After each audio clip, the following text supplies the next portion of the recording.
Jake Turner had worked at Millstone Market for 15 years.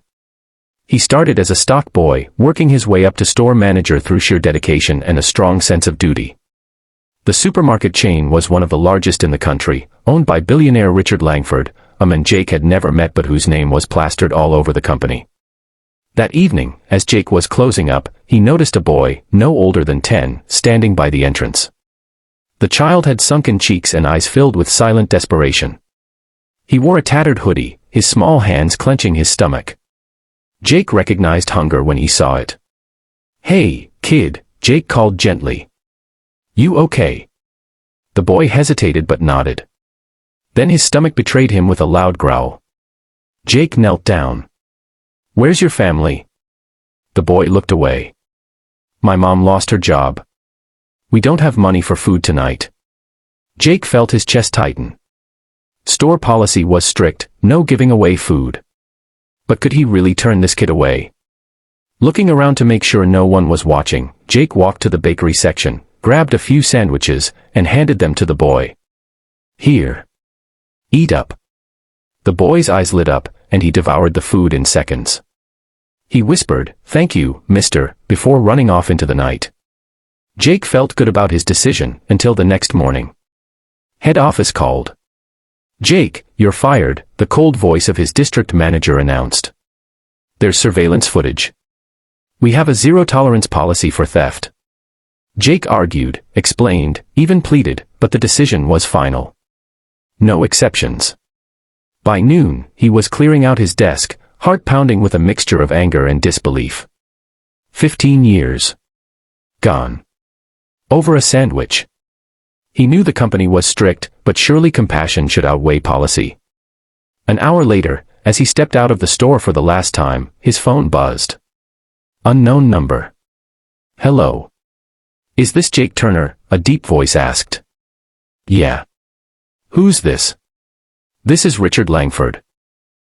Jake nearly dropped his phone. The billionaire owner of Millstone Market. Calling him. "I heard about what happened," Langford continued. "Meet me at my office. Now." Still reeling, Jake took a cab to the company's headquarters, heart racing the entire way. As he walked into the sleek glass skyscraper, he felt like he didn't belong. But within minutes, he was ushered into a massive office where Langford himself sat behind an imposing mahogany desk. The billionaire was older than Jake expected, his graying beard well trimmed, his eyes sharp but weary. He slid a tablet across the desk. The screen showed the security footage of Jake handing the sandwiches to the boy. "Tell me why you did this," Langford said. Jake met his gaze. "Because he was starving.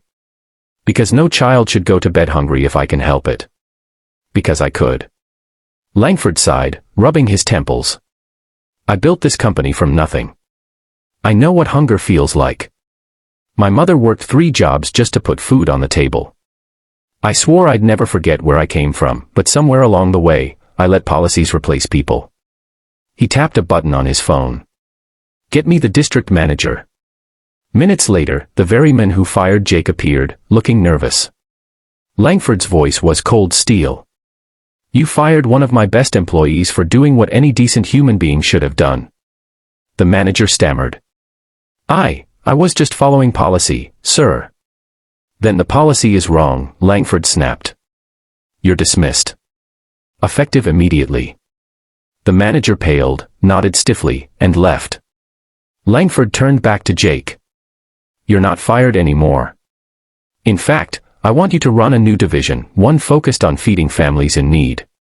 We'll call it the Turner Initiative." Jake's breath caught. "Sir, Langford smiled. "You showed the kind of leadership this company needs. So, what do you say?" Jake swallowed the lump in his throat. "I say yes."